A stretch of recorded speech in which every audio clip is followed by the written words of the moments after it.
Posted on Instagram that he's already had surgery. There have been a lot of questions about whether KD should have even played in that finals game. Steve Kerr says he understands there will be a lot of finger pointing. Here's more from Kerr. Kevin checked all the boxes, and he was cleared to play by everybody involved. Now, would we go back and do it over again? Damn right. But that's easy to say after the results. When we gathered all the information, our feeling was the worst thing that could happen would be a re-injury of the calf. And that was the advice and the information that we had. And at that point, once Kevin was cleared to play, he was comfortable with that. We were comfortable with that. So the Achilles came as a complete shock. It's devastating, mostly for Kevin. We made the decision collaboratively with all the information that we had, and we thought it was the right one. Tough day for the Warriors and KD. Shannon, do you believe Kerr? I do. I believe that Kevin Durant with Rich Kleiman, who is his agent, who's his business partner, I believe they had outside doctors, an outside doctor or doctors to weigh in along with the Golden State medical staff and front office, and they came to this conclusion. And they basically told KD, you can't hurt yourself any worse than you already are, and if the injury were to reoccur, you would re-hurt the calf. Skip, this is what KD wanted to hear, because KD is an athlete, and having been one for an extremely long time, Skip, we want someone to, man, I think I can play. Okay, I can't hurt it any worse, and they play, and that's how they got KD here. Because Golden State, not only did their doctors tell him, KD had independent doctors tell him the exact same thing that KD wanted to hear. Remember, Skip, I tell you, this is what I tell young guys all the time. I say, surround yourself with people that tell you what you need to know, not what you want to hear. It was reported by Rick Bucher and others that all the people that was telling Kevin Durant what he needed to know, he isolated them. Only the people that was telling him what he wanted to hear is what he surrounded himself with. And here we are. Wanda Durant was on television yesterday, and she kind of let that be known. She believed the doctors did a disservice to her son. There were people in that organization, because remember, Skip, it's being reported. We don't, like I said, I don't have any firsthand knowledge. I can just go by what's being reported, that they were putting pressure. Is Kevin doing everything he possibly can to get back out here? Because you see Clay gutting it up. You see Kevon Looney taking injections. Even Boogie Cousins came back after rupturing a quad, straining his quad in April, and here he is back. Is KD really working hard? Then all of a sudden that starts to seep in, because remember, Skip, they kept planting this seed. He's close. He's close. He's supposed to practice tomorrow. He's supposed to do this the next day. And then all of a sudden, see, KD got the validation that he needed. Skip, these guys went to med school for years and upon years to get trained at their craft. They're telling me I can't hurt it any worse. I really want to play.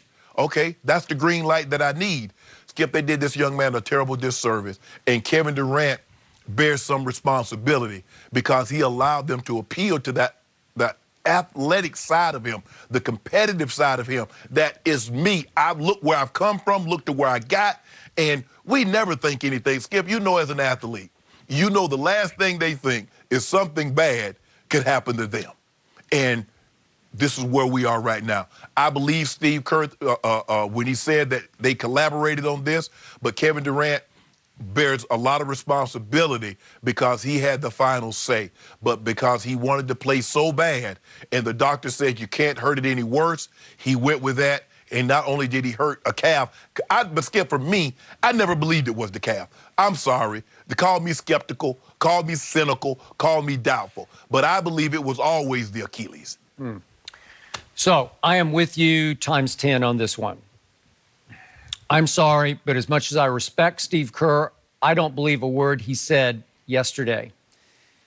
He might have been taking one for the team. He might have been instructed or encouraged to take that one for the team yesterday. But in the end, I don't believe they made Kevin Durant aware of the full scope of what was going on in his lower leg. I do believe Steve Kerr when he says the calf was completely healed. I'm buying that because I saw Kevin warm up on the calf.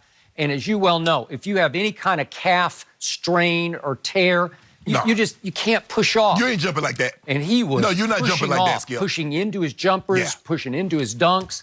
He looked 100% healed in the calf. But again, quick technical point, you have two big calf muscles, the gastroc and the smaller one's the soleus, and they kind of meld into the Achilles and the lower leg. Sometimes the calf strain can signal something going on in the Achilles. And we both thought from the start, May 8th, that night against Houston, it looked like an Achilles something. We didn't know what. Did he? Was it a partial tear of the Achilles? We didn't know. At first, we thought it was a full rupture of the Achilles. So I believe something was going on in the Achilles, and it could have even been pre-existing before the calf injury. It could have been what they call fraying or micro tears or even a small partial tear. Something was going on that made it. Okay, go ahead.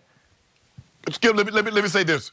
And because Kevin Durant has had a history of calf injuries, maybe the underlying problem was the Achilles all along. Because remember, Kevin Durant has had, I think, 2 or maybe 3 other instances in which he's missed games because of calf injuries. So that might be the underlying problem all along was the Achilles.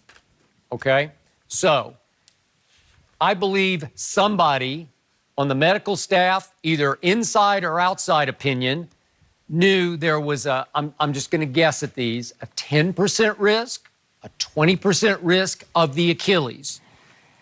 Some risk, some moderately dangerous risk that if he went full bore on the heel calf, that all of a sudden the Achilles could be compromised. And the worst case happened. Again, he might have been able to, you know how the Achilles are, it's the most mysterious injury in all of sports. It's also the most debilitating. And once it goes, you are done for a whole year.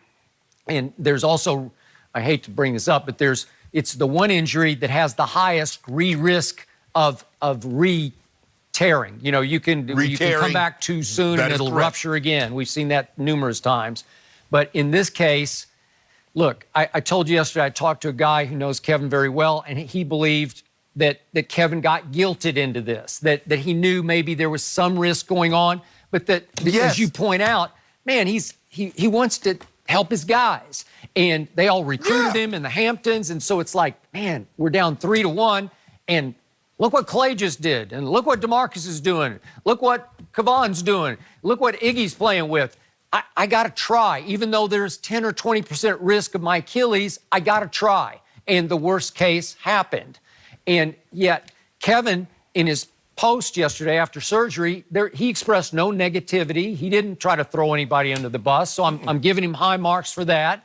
His mom, Wanda... But he's hurting. Yeah, I know, he was obviously. Wanda said the doctors need to bear some responsibility, but she also made it very clear that she doesn't really know what happened because it seems like foggy what exactly transpired. Kevin would know probably more than Wanda would, but Kevin, if we're going to assess blame, I have to blame Kevin as much as I do whoever the doctors were, because Kevin did sign off, but to your point, the athlete in him took over, pride, just unity. You know, you want to be part of a team because you're on the outside looking in, and I get all that. And then the worst happened, and it's a terrible thing, but it probably should have been avoided because I'm convinced there was some issue with the Achilles that signaled don't, and they tried and they failed, and then Steve Kerr has to sit up there and just sort of lie about it to me. Skip, for me, I agree with you because I believe there was a far greater risk than the medical team led Kevin Durant to believe, his and theirs. This is the way I do it, Skip. And I've been, and trust me, I know this. I've had ankle problems my career, early in my career. Skip, the doctor would tell me, say, well, Shannon, by shooting you up, you do know you're masking this pain. You do know that once you're out there, you pose a greater risk for doing more injury damage to the ligaments because the pain is telling you something's going on. Doctor, shoot it up. Skip, let me tell you what I did. I wanted to play so bad, and my teammates was counting on me, and I didn't want to let anybody down, I had the nerves in my left leg deadened from my mid-calf down to my ankle, so I couldn't feel anything. So I know what Kevin Durant's going through. Nobody can tell me anything when it comes to getting out there on the field or the court to play because you don't want anybody let down. But let me tell you what else I would do. Anytime a doctor told me something, I said, well, let me put it to you like this, doc. Because doctors do a great job, Skip, of saying, I'm a doctor, and then looking at this guy, they're, moving along like this. I said, if I was your son or daughter and I had this injury, would you let me play?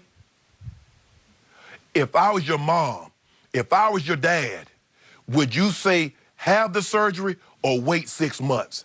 See, you got to put it to them in that context. You got to bring the human element. Let that side of them like, hold on. Because it's easy. Kevin Durant is not whatever the doctor name was, Skip, that's not my son. But bring that into the equation. If I was your son, if I was your daughter, I was your mom or dad, what would you advise me to do now? What would you advise me to do then? Well, to your point of your story, I don't think you could have deadened this to make it any better, because I'm not sure he was feeling any Achilles pain. It was just dangerously compromised already. Right. That's what I believe. And that's the thing, Skip. There has to be, because when you keep having a reoccurring injury to a specific area, there has to be an underlining. When guys keep having hamstrings, either they're quad dominant or they're imbalanced some way, because that's not the way. The body is not supposed to keep re-aggravating, re-injuring a specific area if everything is properly aligned. Kevin Durant, over the last couple of years, Skip, we've seen him miss games because of calf injuries. There's something. Maybe the Achilles is weak. Maybe he's off somewhere. But there has to be an underlying theme. So what doctors will do is that for an athlete, Skip, yes, you want to play because there's only Skip, you can't be a professional athlete as long as a doctor can be a doctor. You don't have a 30-year, 40-year shelf life to do what you do. So you want to maximize that by playing. But Skip, give me the honesty. Shannon, look. And they told me, Shannon, you can tear ligaments, you're going to have surgery. They didn't tell me I was going to rupture my Achilles or anything about, or I posed a greater risk. I posed a greater risk for tearing the ligaments as opposed to having them stretched farther than what they needed to be. I posed the risk of tearing them. I just believe, and I didn't have a team, Skip. You got to realize, Skip, I was a 7th round draft pick. Skip, I'm trying to make it. I'm trying to hold on.